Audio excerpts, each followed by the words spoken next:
নমস্কাৰ সিটি 18লৈ স্বাগতম ষ্টুডিঅত মই পাপৰি কিংবদন্তি ফুটবলাৰ ডিয়েগো মাৰাডোনাৰ লাখ টকীয়া ঘড়ী চুৰ কৰি ধৰা পৰিল অসমৰ এটা গভাইট চুৰ দুবাইত কৰ্মৰত অৱস্থাতে চুৰি কৰা ঘড়ীটো লৈ চুৰ অসম পালেহি যদিও হাৰি নগল দুবাই আৰক্ষীৰ হাতৰ পৰা অৱশেষত ঘড়ী সহ আটক হল চুৰটো আগবঢ়াইছো এই বিশেষ প্ৰতিবেদন कि दुबई से जो है एक घड़ी चोरी हुई है और वो घड़ी जो है फुटबॉल लेजेंड डिएगो मैराडोना की घड़ी है दुबई घड़ी चोर करी अहमत आटक चोर जिस आदमी ने ये घड़ी चोरी की है वो शिवसागर डिस्ट्रिक्ट का रहने वाला है शिवसागरत लाख टकिया घड़ी चोरक आटक चोरो चोर कम चोर নহয় हाथ दिले संरक्षण करी थोआ लाख टकिया घड़ी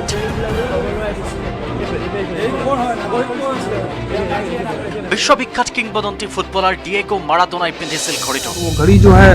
फुटबॉल लेजेंड डिएगो मैराडोना की घड़ी है दुबईर পৰা শিৱসাগৰৰ ৱাজিদ হুছেইন নামৰ চোৰটোৱে চুৰ কৰিছিল মাৰাডোনাৰ এই বিশেষ ঘড়ীটো वाजिद हुसैन को हमने अप्रीहेंड किया ইতিমধ্যে চুৰি হোৱা হুবত নামৰ এই ঘড়ীটো উদ্ধাৰ কৰা হৈছে और जो घड़ी जो चोरी की गई थी वो घड़ी भी रिकवर हो गई है কেৱল ডিয়েগো মাৰাডোনাৰ বাবে নিৰ্মাণ কৰা হৈছিল এই অমূল্য ঘড়ীটো মাৰাডোনাৰ ঘৰত কৰ্মৰত ৱাজিদ হুছেইনে ঘড়ীটো চুৰি কৰাৰ সন্দেহ কৰা হৈছে और इंट्रोगेशन जो है अभी उसके साथ जारी है और भी जो है बातें वो इन्वेस्टिगेशन के सिलसिले में सामने आए শনিবাৰে পুৱতি নিশা চৰাইদেউৰ পৰা ঘড়ী চোৰ ৱাজিদ হুছেইনক আটক কৰে আৰক্ষীয়ে দুবাই আৰক্ষীয়ে প্ৰেৰণ কৰা তথ্যৰ ভিত্তিত অভিযান চলাই চোৰটোক আটক কৰিবলৈ সক্ষম হয় কিন্তু এতিয়াও চুৰি কৰাৰ কথা স্বীকাৰ কৰা নাই ৱাজিদ হুছেইনে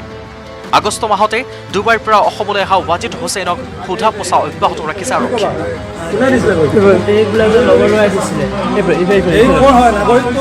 শিৱসাগৰৰ পৰা Pradip Gogoi news 18 Assam north east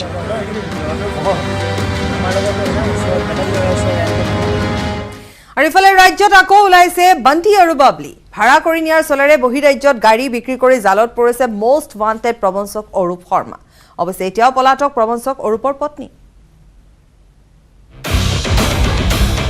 ৰাজ্যত বান্তি আৰু বাবলিৰ ত্ৰাস গাড়ী ভাড়াত লৈ গাড়ীসহ উঠাও বান্তি আৰু বাবলি আৰক্ষীৰ জালত বান্তি ওৰফে অৰূপ শৰ্মা বান্তি আৰু বাবলি নামৰ হিন্দী চিনেমাখন নিশ্চয় আপুনি চাইছে পিছে এবাৰ হিন্দী চিনেমাত নহয় গুৱাহাটীৰ ৰিয়েল লাইফত ওলাইছে বান্তি আৰু বাবলি নাম অৰূপ শৰ্মা আৰু ভূমিকা কলিতা শৰ্মা প্ৰবঞ্চক দম্পতীয়ে নিজৰ চিনাকি মানুহৰ পৰা মাহেকীয়া হিচাপত গাড়ী ভাড়াত লয় 2-3 মাহ মাহেকীয়া ভাড়া দিয়াৰ পিছত গাড়ীখন নাগালেণ্ড আৰু মণিপুৰৰ এটা চক্ৰক বিক্ৰী কৰি উঠা হয় দুই পতি পত্নী তেওঁ মানে খুব প্ৰথমতে বিশ্বাস যোগাব আৰু বিশ্বাস যোগাই পেলাই তেওঁ গাড়ীখন মান্থলি কিবা এটা ৰেণ্ট দিম বুলি লৈ যাব মান্থলি ৰেণ্টেল বেচিছত লৈ গৈ পেলাই তেওঁ 2 মাহমান ঠিকেই দিব পইচা তাৰপিছত তেওঁ নাইকিয়া হৈ যায় শেহতীয়াকৈ গুৱাহাটীৰ এগৰাকী অধিবক্তাকো তেনে প্ৰবঞ্চনাৰ জালত পেলাইছিল প্ৰবঞ্চক দম্পতীয়ে প্ৰবঞ্চনাৰ উমান পাই অধিবক্তাগৰাকীয়ে পাণবজাৰ থানাত দাখিল কৰা এক এজাহাৰৰ ভিত্তিত অৰূপ শৰ্মাক দৰঙৰ পৰা গ্ৰেপ্তাৰ কৰে যদিও বৰ্তমানো পলাতক পত্নী ভূমিকা কলিতা শৰ্মা লেডি এডভকেট পদ্মা বৰুৱা তেখেতৰ পৰা এখন গাড়ী লৈ গ'ল আৰু আমি গম পাইছোঁ বৰ্তমান গাড়ীখন মণিপুৰৰ এটা দুৰ্গম অঞ্চলত তেওঁ বিক্ৰী কৰিছে ইতিমধ্যে আমি গম পাইছোঁ তেওঁ এইটো এটা হেবিচুৱেল তেওঁ ইতিমধ্যে নগাঁও থানাত 2টা কেছ ৰেজিষ্টাৰ হৈ আছে এনেকৈ দুখন গাড়ী লৈ গৈ আৰু এটা আমাৰ নুনমাটি থানাত আৰু বশিষ্ঠ থানাতো তেওঁৰ বিৰুদ্ধে এনেকুৱা ধৰণৰ চেম তেওঁ গাড়ী লৈ গৈ পেলাই কিছুমান অজ্ঞাত স্থানত তেওঁ বিক্ৰী কৰিছে প্ৰবঞ্চক অৰূপক গ্ৰেপ্তাৰৰ লগে লগে খোল খাইছে দম্পতীহালে ভিন্নজনক কৰি অহা প্ৰবঞ্চনাৰ কাহিনী নগাঁৱৰ পৰা আৰম্ভ কৰি মহানগৰীৰ বহুকেইখন থানাত অৰূপ শৰ্মাৰ বিৰুদ্ধে ৰুজু হৈ আছে বহুকেইটা গোচৰ আপুনি গম পায় গাড়ীবিলাক যেতিয়া তেওঁ মানে এগ্ৰিমেণ্ট কৰে তেওঁ পত্নী প্ৰেজেণ্ট থাকে এইটো আমি গম পাইছোঁ পত্নী পলাতক হৈ আছে ক'ৰ পৰা আপোনালোকে ধৰিছে তেখেতক আমি দৰং জিলাৰ বুঢ়াৰ অঞ্চলৰ পৰা ধৰিছোঁ তেওঁ নিজে কোৰ্ট মেৰেজ কৰি দিছিল খুব চিনাকি হয় তেওঁৰে গাড়ীখন লৈ গ'ল সদ্যহতে পাণবজাৰ থানাত অৰূপক জেৰা চলাই থকা হৈছে যদিও মহানগৰৰ বহুকেইখন থানাত অৰূপক নিজৰ জিম্মাত লোৱাৰ পূৰ্ণ সম্ভাৱনা আছে ইপিনে সহযোগী তথা পত্নী ভূমিকা কলিতা শৰ্মাৰ সন্ধানত নামি পৰিছে পাণবজাৰ আৰক্ষী। ভাস্কৰ জ্যোতি হাজৰিকাৰ report, news 18 Assam north east. হাতী খেদিবলৈ বনকৰ্মীয়ে চলালে গুলী, কিন্তু লাগিল মাতৃ কন্যাৰ গাত। বনকৰ্মীৰ গুলীত এটি কণমানিয়ে প্ৰাণ হেৰুৱাৰ লগতে হাস্পাতালত জীৱন মৃত্যুৰে যুঁজিছে এগৰাকী মহিলাই। বকৰ চেখাদাৰীত সংঘটিত এই ভয়ংকৰ ঘটনাৰ পিছতে এতিয়া ক্ষুব্ধ হৈ পৰিছে অঞ্চলবাসী। বনকৰ্মীৰ গুলীত নিহত 2 বছৰীয়া শিশু। ডিঙি ভেদি গুলী পাৰ হৈ গ'ল মাতৃৰ। জীৱন মৃত্যুৰে যুঁজিছে গুলীবিদ্ধ মাতৃয়ে। অগ্নিশৰ্মা জনতাৰ ঘাইপথ অৱৰোধ। জনাঞ্চললৈ বনৰীয়া হাতী নামি অহাৰ পিছতে বকৰ শেখাদাৰীত শুকুৰবাৰে সংঘটিত এক ভয়ংকৰ ঘটনা। হাতীৰ আক্ৰমণত নহয়, বনকৰ্মীৰ গুলীত প্ৰাণ গ'ল এটি কণমানি শিশুৰ। হাতী খেদিবলৈ বনকৰ্মীয়ে চলোৱা গুলীত কৰুণ মৃত্যুক আঁকোৱালি ল'লে 2 বছৰীয়া আৰবি দৈমাৰীয়ে। কণমানি কন্যা সন্তানৰ লগতে গুলীবিদ্ধ হৈ ঢলি পৰিল মাতৃ মালবিকা দৈমাৰী। ফৰেষ্টে ফায়াৰিং কৰিছে, ফায়াৰিং কৰাৰ পিছত সৰু বাচ্চাৰ লগত আছিল মাইকীটোৰ লগত, সৰু বাচ্চাটো ডেথ হৈ গ'ল, মানে ইতিমধ্যে মাইকীটোৰো খুন হৈছে। এই ভয়ংকৰ ঘটনা সংঘটিত হোৱাৰ পিছতে বনকৰ্মীৰ বিৰুদ্ধে খঙত ডিঙিৰি তোলা হৈ পৰিল অঞ্চলবাসী। ৰাষ্ট্ৰীয় ঘাইপথ অৱৰোধ কৰি উত্তেজিত ৰাইজে দিনৰ পৰাই নিশালৈ সাব্যস্ত কৰিলে উত্তাল প্ৰতিবাদ। ক্ষুব্ধ জনতাই ঘেৰাও কৰি জবাবদিহি কৰিলে আৰক্ষী, বন বিভাগৰ লগতে প্ৰশাসনিক বিষয়াক।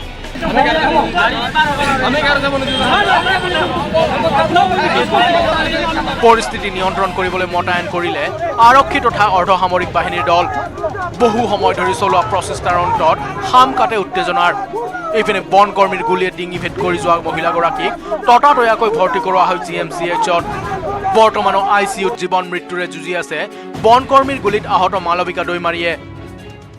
ডিঙিত গুলিটো লাগিছিল, ৰাইট ছাইডৰ পৰা সোমাই পেলাই লেফ্ট ছাইডেদি ওলাই গৈছে। কোনো ভাইটেল অৰ্গেনছ ডিঙিৰ ইঞ্জুৰি কৰা নাই আৰু পেচেণ্টটো কালি ষ্টেবল আছিল। আমি পেচেণ্টৰ ইঞ্জুৰিটো দেখি আৰু প্ৰপাৰ মেনেজমেণ্ট হয় বুলি আমি কেছটো ICUত ৰখা গৈছে। যি সময়ত হাতী মানুহৰ সংঘাতে চূড়ান্ত ৰূপ ধাৰণ কৰিছে, সেই সময়তে হাতী খেদিবলৈ বনকৰ্মীয়ে চলোৱা গুলীত অকালতে প্ৰাণ হেৰুৱাবলগীয়া হ'ল এটি কণমানিয়ে। বকৰ শেখাদাৰীত সংঘটিত এই অনাকাংক্ষিত ঘটনাই এতিয়া তোলপাৰ লগাইছে সমগ্ৰ ৰাজ্যত। Bureau report, news 18 Assam north east.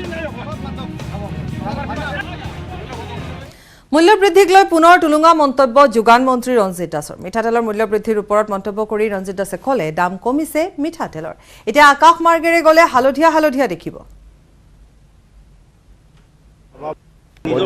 বজাৰত মই টাস্ক ফ'ৰ্চ গঠন কৰা নাই, এইটো আপোনালোকৰ অলপ মানে ধাৰণাটো ভুল হৈছে। মই জিলা উপায়ুক্ত, কামৰূপৰ জিলা উপায়ুক্তৰ সভা পাতিছিলোঁ, সভাপতিটোক আহ্বান জনাইছিলোঁ টাস্ক ফ'ৰ্চ গঠন কৰাৰ কাৰণে। আৰু সেই টাস্ক ফ'ৰ্চ আমাৰ নিৰ্দেশত ইতিমধ্যে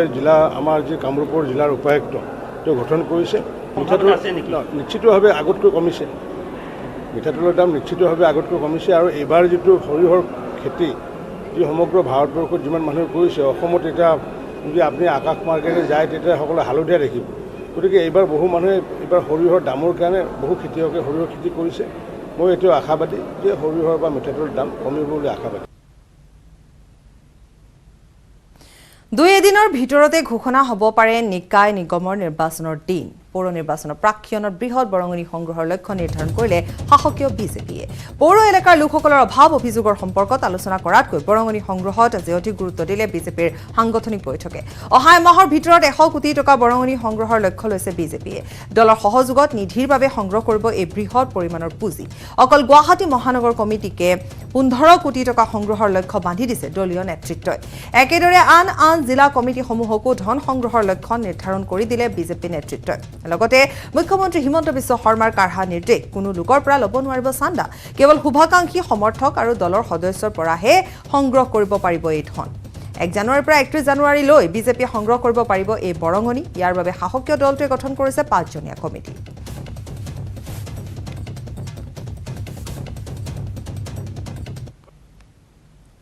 2022 ইংৰাজী যিটো জানুৱাৰী মাহ হ'ব, এই মাহটো আমাৰ কাৰণে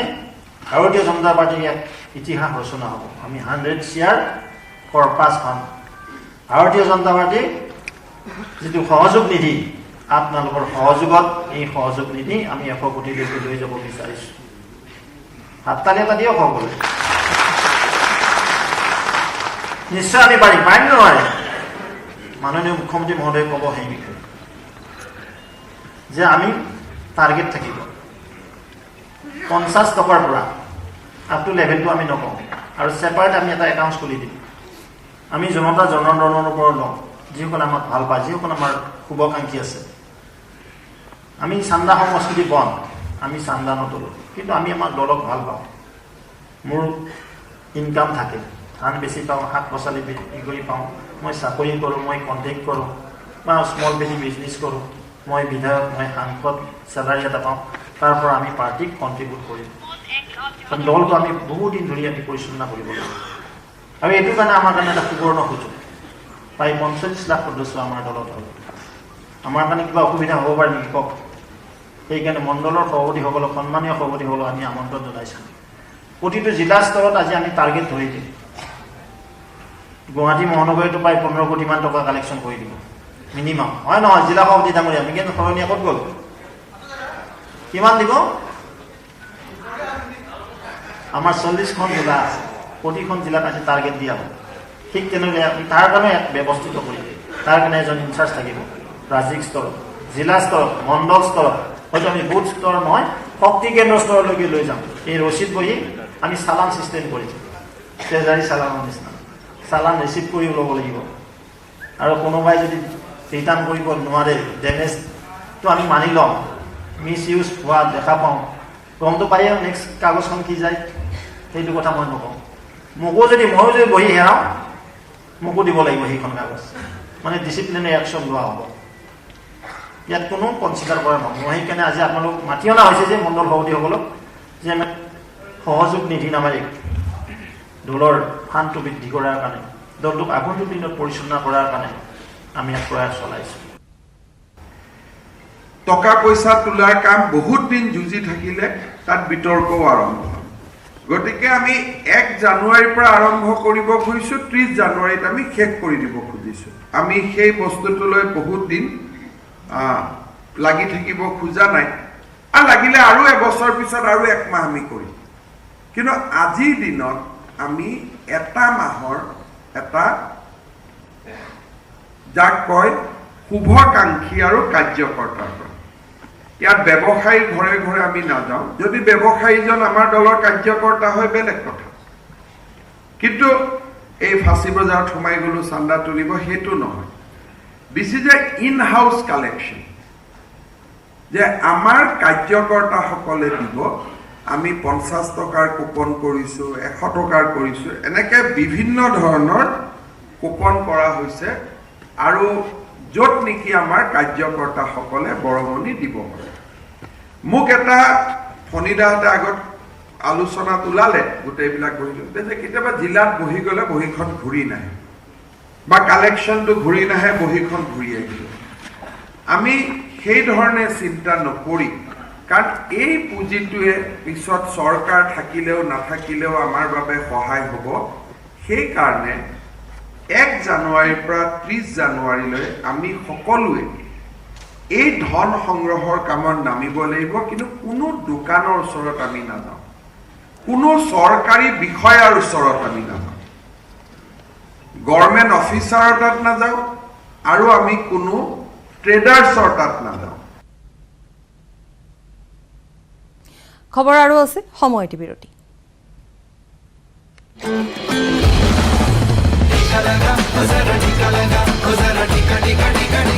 Congratulations, Network 18 and Federal Bank for this great initiative. Sanjeevni has gone knocking literally on every door, trying to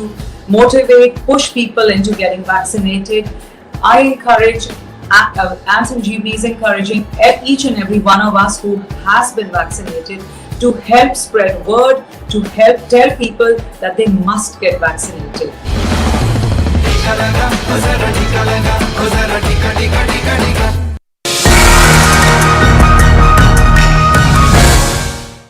your channel is doing a very, very extraordinary something which is need of the hour for the youth. I'm very glad. You must, through your channel, I must appreciate, or you are the only channel which has really taken out this very progressive idea of, catering for the youth's problem, which our people are very deprived of this elite civil service. You must keep it up, not only with me. Next time you must decide talk with some of your education minister, with some of your social NGO, and some of like you, then we can have a very good brainstorming discussion so that society is made aware of that, and chief minister can also be locked in.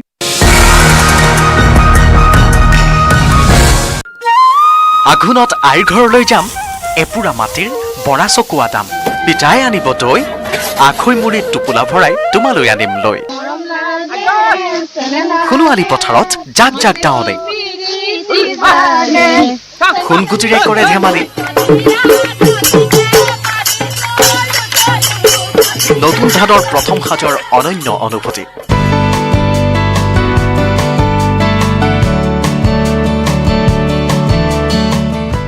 News 18 বিশেষত চাবলৈ নাপাহৰিব নখোৱা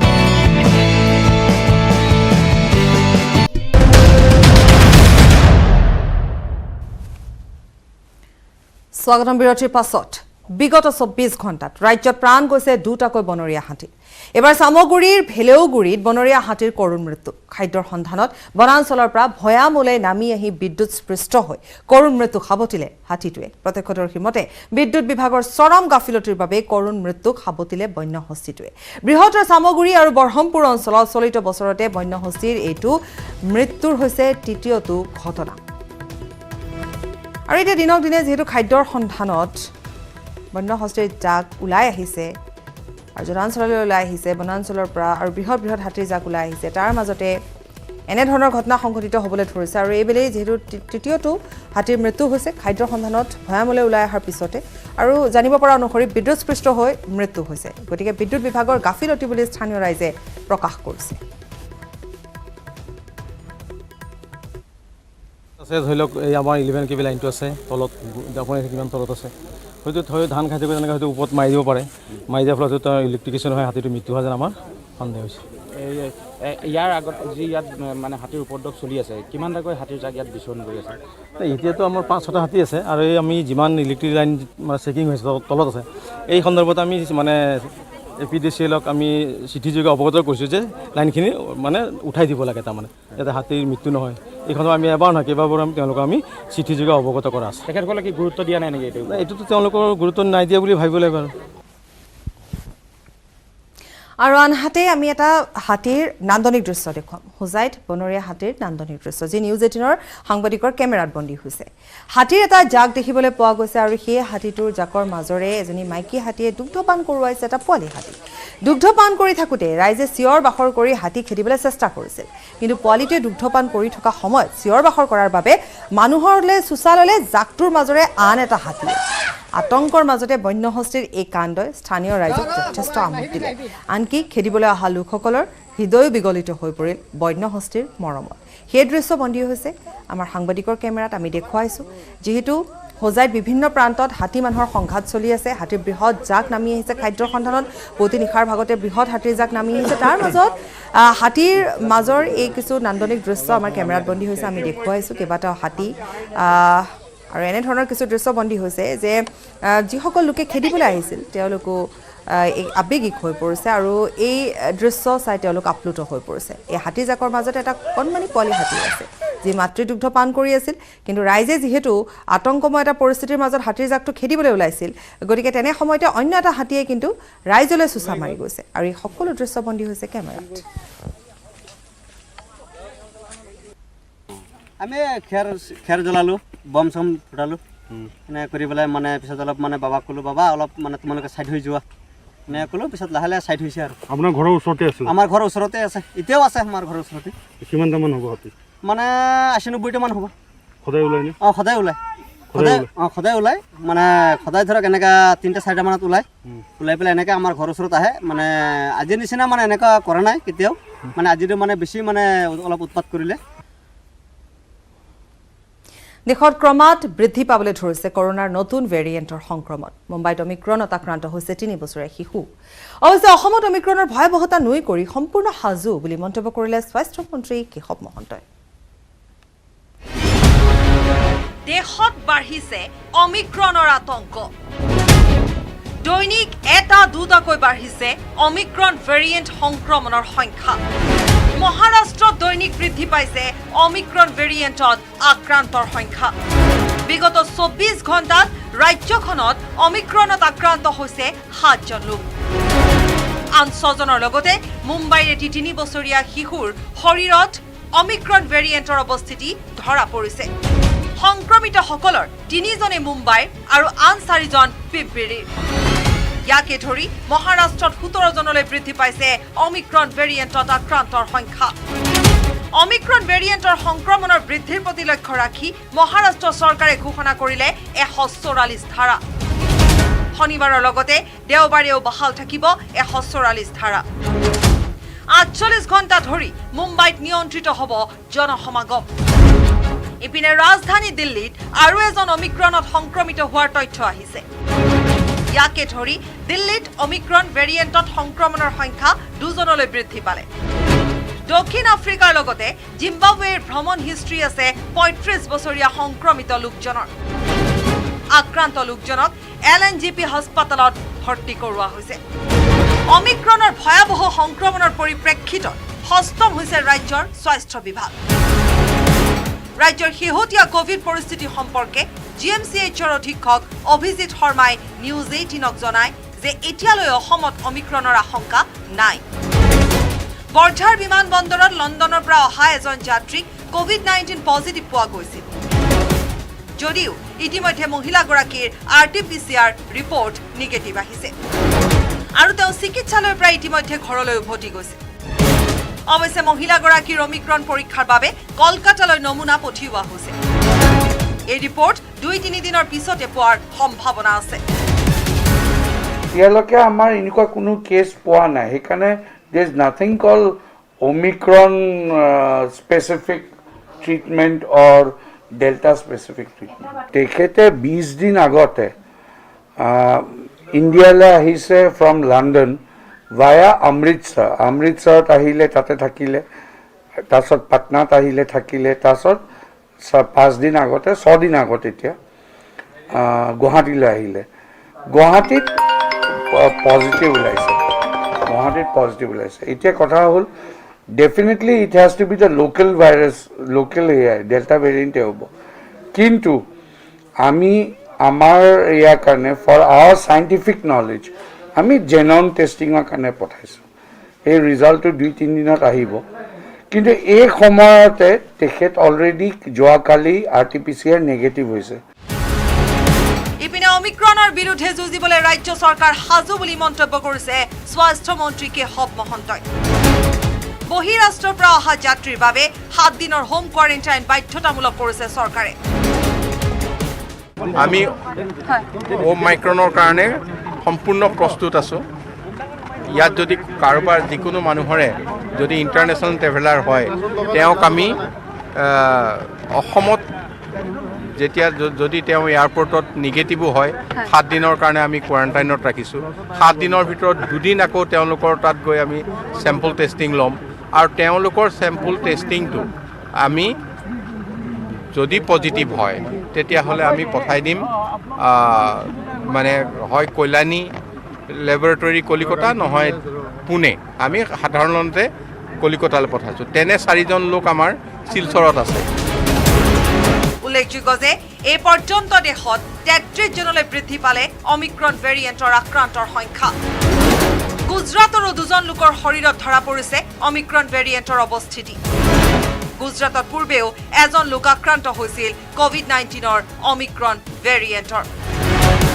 corona আক্ৰান্তৰ সংখ্যা উদ্বেগজনকভাৱে বৃদ্ধি পোৱাৰ সময়তো দেশৰ গৰিষ্ঠ সংখ্যক লোকে মাস্ক ব্যৱহাৰ নকৰাক লৈ এতিয়া চিন্তিত হৈ পৰিছে কেন্দ্ৰীয় চৰকাৰ news desk report news 18 Assam north east বাক্সাৰ এগৰাকী বৃদ্ধাৰ কৰুণ গাথা চৰকাৰৰ কোনো আঁচনিয়ে ঢুকি পোৱা নাই গুৰেশ্বৰৰ হাজালপাৰাৰ মহেশ্বৰী নাথক ৭৫ৰ দেওনা গৰকা আইতাগৰাকীৰ থাকিবলৈ এটা ঘৰো নাই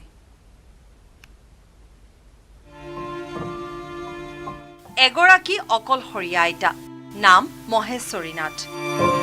৭৫ৰ দেওনা গৰকা আইতাৰ নাই থাকিবলৈ এটা ভাল ঘৰ গুৰেশ্বৰ ৰাজচক্ৰৰ অন্তৰ্গত গুৰেশ্বৰ খণ্ড উন্নয়ন বিষয়াৰ কাৰ্যালয়ৰ অন্তৰ্গত ২ নং হাজলপাৰা গাঁৱৰ এগৰাকী দুৰ্ভগীয়া আইতা আইতাই এতিয়াও লোকৰ ঘৰত কাম কৰি পৰ্বতাইছে পেট এই অৱস্থাত আছো মই এতিয়া পানীত ভাহি থাকিব লাগে বাৰিষা এটা ঘন নাই এটা লেট্ৰিন নাই এটা দমকল নাই আৰু পেঞ্চনৰ পইচাও পোৱা নাই চাউল পাওঁ ১ পাল্লা ২ মাহৰ মূৰত সেইখিনিয়ে আৰু আপুনি ঘৰৰ কাৰণে যোগাযোগ কৰিছিল নে কৈছিলোঁ এই নাই আৰু একো নাই হ'ব হ'ব বুলি কৈ একো নকয় নামো লিখি নিলা ফটো তুলি নিলা এই সঞ্জয় বঙালী একোৱেই নাই আইতাৰ স্বামীৰ মৃত্যু হৈছে বহু বছৰ পূৰ্বে ৬জন পুত্ৰৰ ৩জনৰ ইতিমধ্যে মৃত্যু হৈছে আন ৩ পুত্ৰৰো আৰ্থিক অৱস্থা শোচনীয় সেয়ে অকলশৰে এটা ভঙা জুপুৰিত বাস কৰে আইতা মহেশ্বৰী নাথে কাৰোবাৰ ধান জাৰো কাৰোবাৰ চাউল জাৰো কাৰোবাৰ কথা হিয়াওঁ এনেকৈ আৰু ঘৰ এটা লাগে বটা বাল্টি উৰি যাব টিংকিখান হয়নে সমবায়ৰ চাউলে শেষ ভৰসা এতিয়া আইতাগৰাকীৰ চৰকাৰী কোনো আঁচনিয়ে ঢুকি পোৱা নাই এইগৰাকী বৃদ্ধাক নাই অৰুণোদয় আঁচনি নাই চৰকাৰী ঘৰ নাই উজ্জ্বলা আঁচনি নাই এটা শৌচালয়ো বৃদ্ধ পেঞ্চনৰ পৰাও বঞ্চিত অকলশৰীয়া আইতা বিটিআৰ তথা বিজেপি চৰকাৰক সুব্যৱস্থা কৰি দিয়াৰ আহ্বান আইতাগৰাকীৰ লগতে স্থানীয় ৰাইজৰ মুছলপুৰৰ পৰা মনোহৰ ৰাজবংশীৰ report news 18 Assam north east খবৰ আৰু আছে সময় বিৰতি